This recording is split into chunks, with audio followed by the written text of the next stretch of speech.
ఓం మహాకాళే నమః.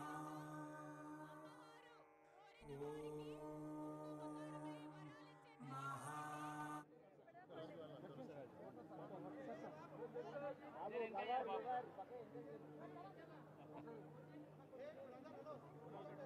మహంకాళి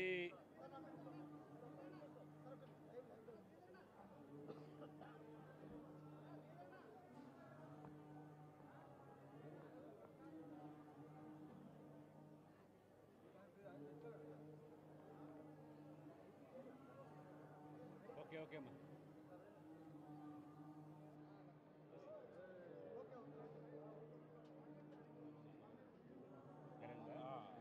మీరు వచ్చే ముందు 5 నిమిషాలు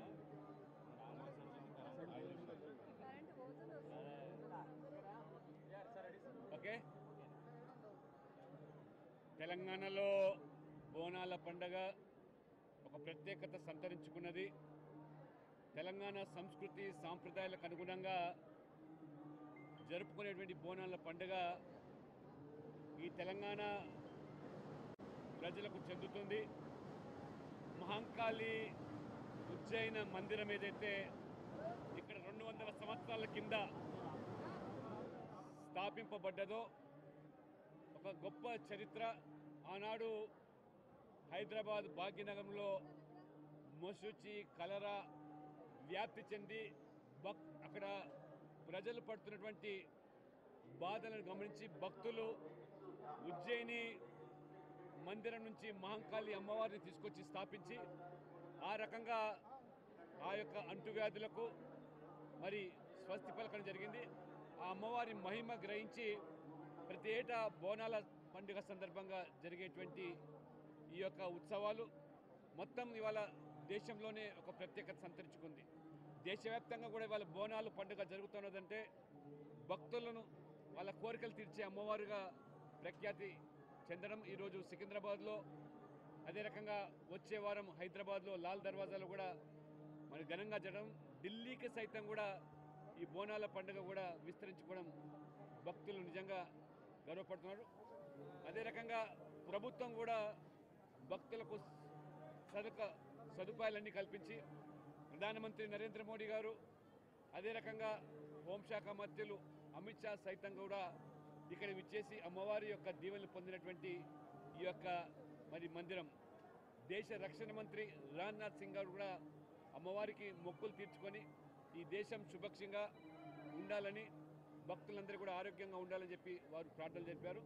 ఈ సందర్భంగా నేను కూడా ఈ బోనాల పండుగ సందర్భంగా కూడా మహంకాళి అమ్మవారిని యావత్తు తెలంగాణ సుభిక్షంగా అభివృద్ధి చెందిన రాష్ట్రంగా, భారతదేశం ఏదైతే అభివృద్ధి ఇవాళ దూసుకుపోతుందో మోదీ గారి నాయకత్వంలో తెలంగాణ కూడా అడుగులు వేయాలని చెప్పి ఈ సందర్భంగా అమ్మవారిని నేను ప్రార్థించాను.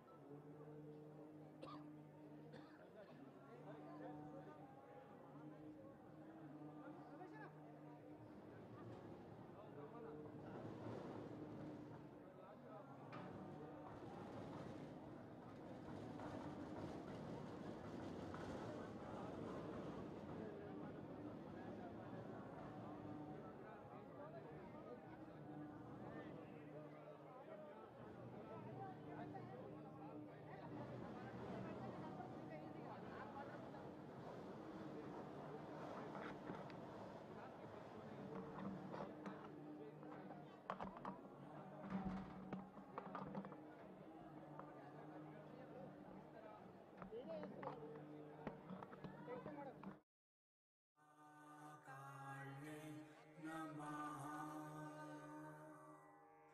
ఓం మహాకాళే నమః. ఓం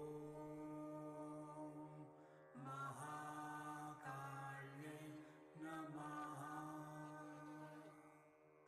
ఓం మహాకాళే నమః. ఓం